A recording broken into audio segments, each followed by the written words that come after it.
Hello students, I'm Sunanda Mani. Today I'm going to take up the question answers of the chapter Evans tries an O-level. First question, what kind of a person was Evans? Evans किस तरह का इंसान था? Evans एक habitual jail breaker था, congenital क्लेप्टोमैनिक था, यानी कि बचपन से ही उसे चीज़ें चुराने की आदत थी। वह बहुत ही चालाक और समझदार किस्म का इंसान था।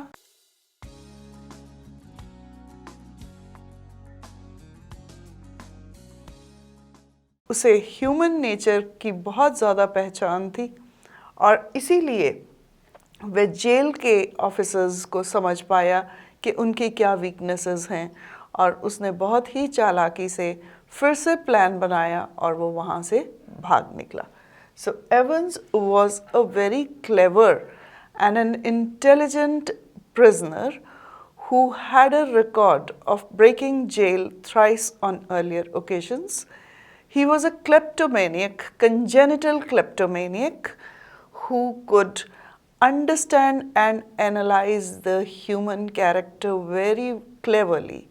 And that was the reason he could understand the weaknesses of Jackson and Stephens and the governor. And he had lots of friends, so he connived with his friends and made possible another jailbreak for the fourth time. What were the precautions taken for the smooth conduct of the examination? Smooth conduct, that means बहुत ही smooth तरीके से बिना किसी problem के examination हो जाए, इसके लिए जेल अथॉरिटीज़ ने क्या क्या इंतज़ाम किए, क्या क्या प्रिकॉशंस ली। जेल अथॉरिटीज़ बहुत ही विजिलेंट थी क्योंकि उन्हें पता था कि एवंस जो है वो फिर से जेल तोड़ के भाग सकता है। इसलिए गवर्नर ने खुद सब ऑफिसर्स को इंस्ट्रक्शंस दी और पर्सनली एक एक चीज़ को मॉनिटर किया और उसने अपने सीनियर ऑफिसर जैक्सन और एक नया रिक्रूट था स्टीफन्स, उसे लगाया कि वे उस कमरे को अच्छी तरह से सर्च करेंगे जहाँ पे एग्ज़ाम होना था। वहाँ पे कोई भी ऐसी ऑब्जेक्शनेबल चीज़ नहीं होनी चाहिए जैसे सिजर्स, नेल कटर, रेज़र वगैरह, कोई भी ऐसी तीखी चीज़ जिससे कि एवंस अपने आप को या जो इन्विजिलेटर आ रहा है उसे कोई नुकसान पहुंचा सके। और वहाँ पर कम्युनिकेशन के सारे साधन कट ऑफ कर दिए गए थे और जितनी फ़ोन कॉल्स आ रही थी वो खुद उन्हें अटेंड करता था और उसने एग्जामिनेशन बोर्ड में भी खुद बात करी थी। सो the jail authorities were extra vigilant this time because they were very well aware of the fact that Evans was a very clever prisoner and he had a reputation of breaking the jail earlier on 3 occasions and he could do same thing anytime. So they were very cautious, and for this the governor instructed his senior officer Jackson and the new recruit Stephens to personally check the room where the examination was to be conducted. All the instruments which Evans had with him, for example, he had nail filer, nail cutter, razor, all the sharp instruments or the weapons that he had with him were taken away and all the means of communication from that room were cut off. The governor was himself taking calls and he was personally in touch with the secretary of the examination board so that Evans could not escape. Why did Evans select German for his O-level examination? Evans selected German for his O-level examination because he was the only candidate offering that language and he had connections with the German tutors outside the jail who could help him escape. So Evans ने German language क्यों opt करी exam के लिए? क्योंकि वही सिर्फ एक candidate था जो जर्मन पढ़ता था और उसके बाहर जेल से बाहर जर्मन पढ़ाने वाले लोगों के साथ लिंक्स थे जो उसकी प्लान को सक्सेसफुल बना सकते थे। What queries did the Secretary of Examination Board make from the governor before conducting the exam? Examination board के सेक्रेटरी ने गवर्नर से क्या क्या सवाल पूछे एग्ज़ाम शुरू होने से पहले। उसने यह पूछा कि आपका जो प्रिजनर है, जो कैदी है, वो कैसा इंसान है। उसका मतलब था कि वो वायलेंट नेचर का तो नहीं है, कहीं जो हमारा इन्विजिलेटर आएगा उसकी जान को तो कोई ख़तरा नहीं है। प्लस उसने ये पूछा कि वहाँ पे उसके बाहर के लोगों से बातचीत करने का कोई साधन तो नहीं है। एंड वो चाहता था कि एक अलग कमरे में एग्ज़ाम हो जहाँ पे सिर्फ एवंस हो, इन्विजिलेटर हो और वो पहरे के अंदर हो। So the queries made by Secretary of the Examination Board from the governor before conducting the exam were that he wanted to know about the nature of the prisoner Evans because he did not want to take any risk with the life of the invigilator. He wanted to make sure that he was not of any violent nature, and also he wanted all means of communication to be cut off from that room where Evans was to take his exam. What is the significance of Evans' statement, "I may surprise everybody"? I may surprise everybody, Evans बोलता है, इस बात का क्या significance है? जब उसका tutor उसे बोलता है कि तुम तो बहुत मुश्किल से पास होगे, तो एवंस बोलता आई मे सरप्राइज एवरीबडी। उसका मतलब था कि मैं शायद सबको हैरान कर दूंगा, और ट्यूटर समझता है कि वो अपने अच्छे रिजल्ट्स के साथ, अच्छी परफॉर्मेंस के साथ सबको हैरान कर देगा।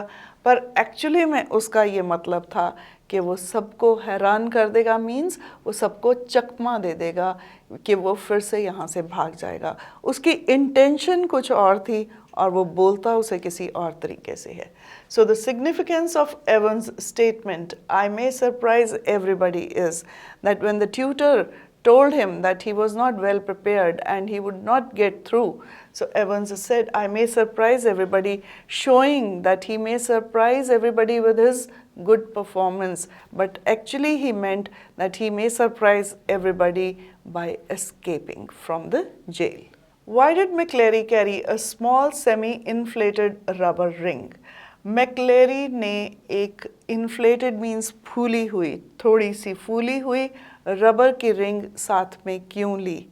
उसने इसलिए ली क्योंकि उस रबर के रिंग में पिग का ब्लड था, जिसे वो एवंस को दे के ये शो करना चाहता था कि वो इंजर्ड है, और ये उनकी एस्केप प्लान का एक पार्ट था।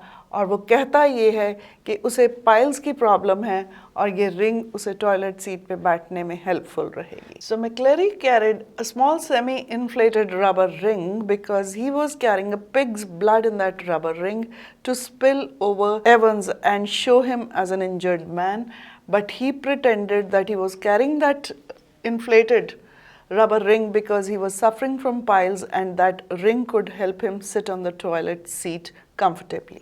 Why did Evans drape a blanket around his shoulder? Evans ने अपने shoulders के आसपास blanket क्यों लपेटा? उसने इसलिए लपेटा क्योंकि मैक्लेरी के बाल छोटे थे और वो उस कंबल के अंदर अपना मुंह छिपाकर, जब उसे स्टीफन्स नहीं देख रहा था, वो उस कंबल के अंदर अपना मुंह छुपाकर अपने बाल काटना चाहता था और अपना फ्रंट कॉलर वगैरह एडजस्ट करना चाहता था, जिससे वो मैक्लेरी की तरह ही लगे। So Evans draped a blanket around his shoulders because he wanted to clip his hair in that blanket when Stephens was not looking at him, and also he wanted to adjust his outfit to look like an injured McCleary after the exam. Reflecting on the story, what did you feel about Evans having the last laugh? Story के ऊपर विचार करते हुए आपको Evans की last हंसी से क्या समझ में आता है?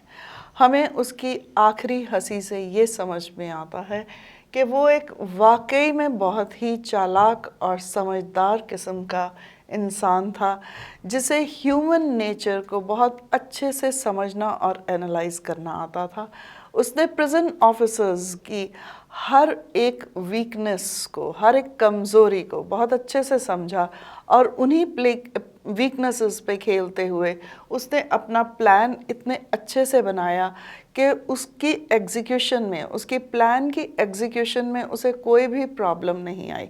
लास्ट में आके जब गवर्नर उसे पकड़ता है और गवर्नर को लगता है कि अब ये कहीं नहीं जाएगा, उसके बाद भी वो उसे सरप्राइज़ कर देता है।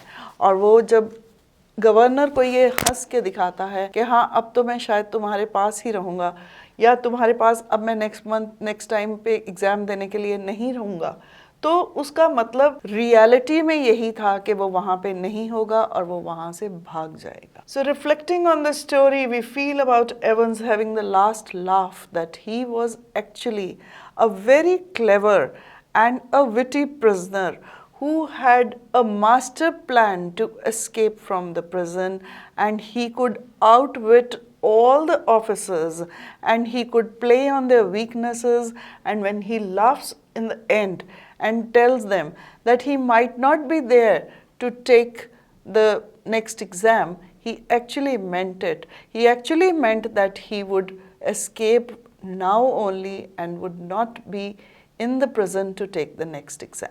Why were 3 minutes before the examination very crucial? Examinations खत्म होने से 3 मिनट पहले बहुत ही इम्पॉर्टेंट क्यों थे? वो इसलिए इम्पॉर्टेंट थे कि उन 3 मिनट्स में गवर्नर को एक फेक कॉल आती है जो कि एवंस का कोई अकम्प्लिस, कोई साथी ही कर रहा था, और उससे उन्होंने वैन मंगवाने की बात करी। तो सारा आइडिया उसके पीछे ये था कि गवर्नर और बाकी की प्रिजन अथॉरिटीज़ को बिज़ी कर दिया जाए ताकि एवंस वहाँ से आराम से निकल जाए, और ये सारा उसके एस्केप प्लान का एक पार्ट था। So 3 minutes before the end of the examination were very crucial, because at that time governor was made to listen to a call wherein a van was called, and that was all a part of his master plan, and so that Evans could escape from the prison in a very smooth way right in front of the eyes of the authorities. Why was a photocopied sheet carefully superimposed on the original blank page of the question paper? एक फोटोकॉपीड sheet उसके ऊपर original blank paper के ऊपर क्यों चिपकाई गई थी? वो इसलिए चिपकाई गई थी क्योंकि उसमें इंस्ट्रक्शंस लिखी गई थी कि एवंस को फाइनली कहाँ पे जाना है और कैसे वहाँ से निकलना है। So a photocopied sheet was carefully superimposed on the original blank page of the question paper, because on that paper were instructions for Evans that where he had to reach finally and how he had to come out of the prison. Governor calls Jackson and Stephens morons. Who is really a moron? Governor अपने junior officers को, Jackson और Stephen's को morons means बेवकूफ़, मूर्ख बताता है, but actually में बेवकूफ़ कौन है? अब हम पूरी स्टोरी पढ़ने के बाद हमें ये समझ में आता है कि सभी की गलतियाँ थी, लेकिन गवर्नर की सबसे ज़्यादा थी। उसकी सबसे ज़्यादा गलतियाँ इसलिए थी कि उसने अपने ऑफिसर्स को ब्लाइंडली ट्रस्ट करा, जबकि उसे पता था कि एवंस इतना नोटोरियस प्रिजनर है और जो पहले भी 3 बारी जेल तोड़ के भाग चुका है, उसे पर्सनली मॉनिटर करना चाहिए था। और फाइनल जो एस्केप था एवंस का, उसमें भी उसने ब्लाइंडली ट्रस्ट करा कि वैन कौन चला रहा है, उसने ये भी वेरीफाई नहीं करा, उसे खुद एवंस को पकड़ के जेल में डाल देना चाहिए था।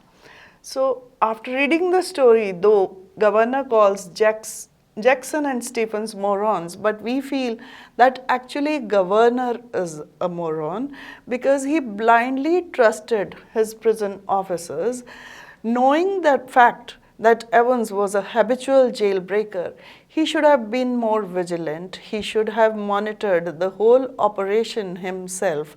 And even in the final escape of Evans from the hotel, he should have taken care about the credentials of the persons who were to drive the van and who were to take Evans to the prison. He should have in fact done it himself and not trusted anybody. Who is Carter? Why did the governor call him? Carter कौन था और governor ने उसे किस लिए बुलाया? Carter police superintendent था। Governor ने उसे इसलिए बुलाया था कि जब एवंस जेल तोड़ के भाग गया था, वो ये चाहता था कि पुलिस उसे पकड़ के वापस ले आए। So Carter was a superintendent of the police and he was called by the governor to assist him in catching Evans, who had escaped from the prison for the 4th time. Was Evans really careless in leaving behind that question paper? क्या Evans वाकई में अपनी लापरवाही दिखाता है जब वो question paper पीछे छोड़ के जाता है? नहीं, वह लापरवाह नहीं था, वह बहुत ही समझदार और चालाक था। ये उसके एस्केप प्लान का पार्ट था जो कि अथॉरिटीज़ को ये कन्विंस कर देता कि वो यहाँ से किस जगह पे गया है। ये उनकी प्लानिंग का एक हिस्सा था। So Evans was not at all careless in leaving behind that question paper, but it was a part of their master plan to misguide the authorities and let them believe that Evans had made a mistake. Now when Stephen comes back to the cell, he jumps to a conclusion and the whole machinery blindly goes by his assumption without even checking the identity of the injured McCleary. Does this show how hasty conjectures can prevent one from seeing the obvious? How is the criminal able to predict such negligence? Stephens जब उसे छोड़कर वापस आता है मैक्लेरी को और वो उसके सीधा उसके सेल में जाता है, उस कमरे में जाता है जहाँ एवंस था, तो वो इंजर्ड इंसान को देख के एकदम से ये बोल देता है कि ये मैक्लेरी को मार के भाग गया और सब उसकी बात को बिलीव कर लेते हैं। तो क्या इससे ये पता चलता है कि हेस्टी मीन्स जल्दी में लिए गए, कंजेक्चर्स मीन्स इमेजिनेशन, आप जिस चीज़ को पहले से ही सोच लेते हो, can prevent one from seeing the obvious. अगर हम जल्दी में ऐसी कोई इमेजिनरी बात बोलते हैं, क्या वो हमें ऑब्वियस मीन्स जो चीज़ सामने नज़र आ रही है, जो चीज़ सामने नज़र आ रही है उसको देखने से रोकती है? हाँ, ये हमें रोकती है। सो इस पार्ट का आंसर होगा यस।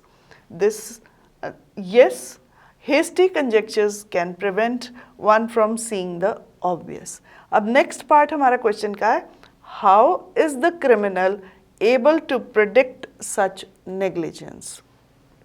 क्रिमिनल जो वहाँ पे एवंस के लिए कहा गया है, वो ये सब चीज़ें कैसे प्रिडिक्ट कर पाया था? Now, Evans, we know, was a very clever person.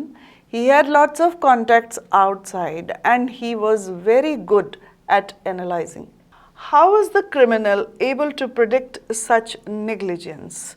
So that means जो जुर्म करने वाला है, जो criminal है, वो ये सारी चीज़ें पहले कैसे से जान लेता है कि जो prison officer है वो इतनी बड़ी लापरवाही करेगा। Negligence means लापरवाही। एवंस एक बहुत ही चालाक किस्म का इंसान था, उसे ह्यूमन नेचर को बहुत अच्छे से पढ़ना आता था। अब रूटीन में वो जब इन लोगों के साथ इंटरेक्ट करता था तो उसे समझ में आता था कि ये लोग कहाँ कहाँ पे वीक हैं या इनकी क्या क्या कमज़ोरी है। उन कमज़ोरियों का उसने फ़ायदा उठाया और उसे ये पता था कि जब मैं एक इंजर्ड आदमी की तरह लेटूंगा तो इनके दिल में मेरे लिए दया होगी और ये बिना वेरीफाई करे कि मैं कौन हूँ या कौन नहीं हूँ, मुझे हॉस्पिटल ले जाने की कोशिश करेंगे। और उस हॉस्पिटल ले जाने के चक्कर में ही उसका वहाँ से भाग निकलने का प्लान था। So, the criminal was able to predict such negligence because he was a very clever and an intelligent person. He could analyze human nature very cleverly and very closely. Now, during his interaction with Stephen and Jackson, he could make out that they were very compassionate and had a bit of sympathy with him. They were very soft at heart, though they were very hard with him at times, but they were soft at heart. And Evans played on this weakness. He knew that when they would come back and see an injured person lying in a pool of blood, so instead of verifying his credentials, they would rush him to the hospital. And going out of the prison to the hospital was a part of his plan, and that is how he had planned his escape from the jail. What could the governor have done to securely bring back Evans to the prison when he caught him at the Golden Lion? Governor क्या कर सकता था Evans को safely वापस लाने के लिए जब वो लास्ट में उसे होटल में पकड़ता है? Does that final act of foolishness really prove that he was just another good for a giggle? Good for a giggle means हंसने के काबिल गलिबल गवर्नर. गलिबल means जिसे बहुत जल्दी से पागल बनाया जा सकता है. That was all. कि क्या वो एक्चुअली में सिर्फ हंसी उड़ाने के काबिल एक गलिबल, जल्दी से मूर्ख बनाए जाने वाला ऑफिसर है? सबसे पहला पार्ट इसका, what could the governor have done? Governor क्या कर सकता था? गवर्नर अच्छे से उनकी जांच पड़ताल कर सकता था जो प्रिजन ऑफिसर्स बन के एवंस को लेने आए हैं, और अगर वो कहीं बहुत ही चालाक और समझदार इंसान होता, जैसा कि एक प्रिजन के गवर्नर को होना चाहिए, तो वो किसी को भी ट्रस्ट ना करता, किसी पे भी विश्वास ना करता और खुद एवंस को हथकड़ी ला के प्रिजन में डाल देता. लेकिन वो ऐसा नहीं करता, वो कुछ भी वेरीफाई नहीं करता. उसे तो ये भी नहीं पता था कि ये होटल भी जो है उसके अपने ही लोगों का है. जो रिसेप्शनिस्ट थी वो भी एवंस की ही वाकिफ़ थी, और जो लोग उसे लेने आए थे वो भी वही थे जो उसके दोस्त थे, उसके साथ मिले हुए थे.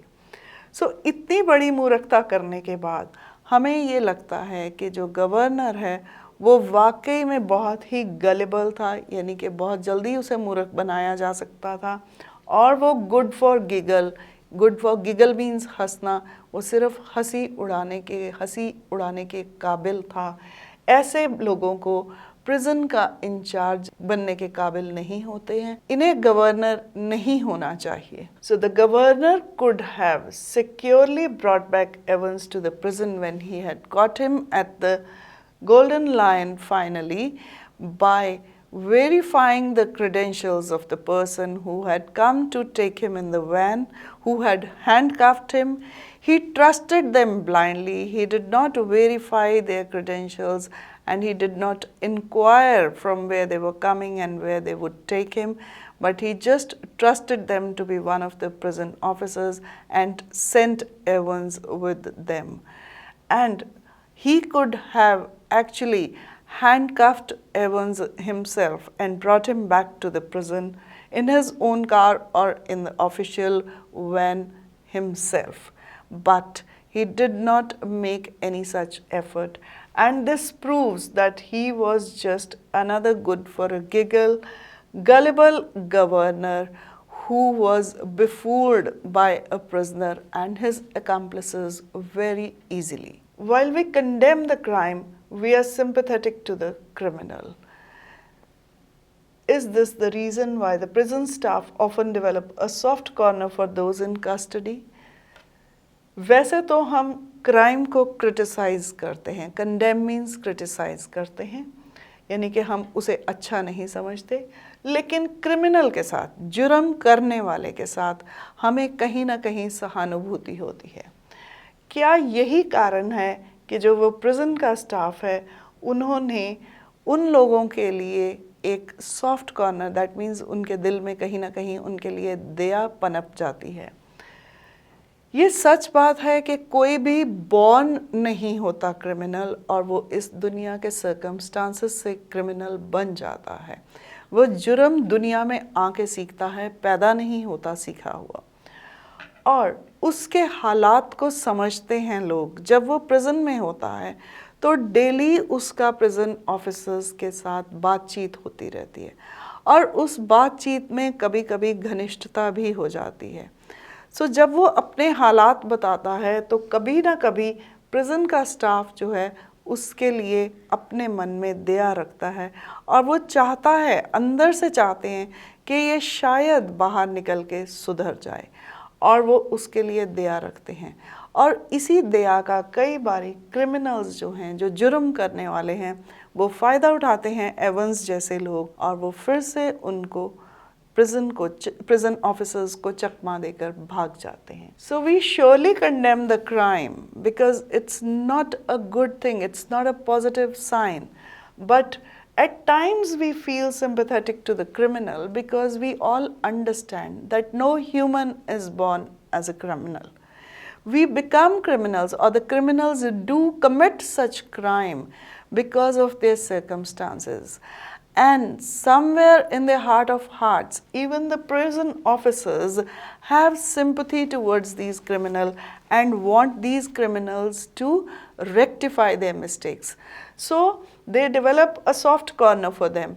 But people like Evans, who are very clever, they take advantage of this soft corner and they escape from the jail time and again, befooling the prison officers. Now, do you agree that between crime and punishment, it is mainly a battle of wits? क्या तुम इस बात से agree करते हो कि जुर्म और सज़ा के बीच में एक लड़ाई है जो कि समझदारी की लड़ाई है, चालाकी की लड़ाई है? हाँ, ये बिल्कुल ठीक है कि जुर्म और सज़ा के बीच में बैटल ऑफ विट्स है. दैट मीन्स कौन ज़्यादा स्मार्टली एक्ट करता है, उन दोनों की लड़ाई है, क्रिमिनल की और कानून की. सो इस स्टोरी से ये बिल्कुल साफ पता लगता है कि एवंस जो था वो एक क्रिमिनल था, गवर्नर जो था वो कानून की अथॉरिटी था, लॉ अथॉरिटी था, जो उसे पकड़कर सज़ा दिलवाना चाहता था. लेकिन एवंस उनको आउटस्मार्ट करता है हर मौके पे.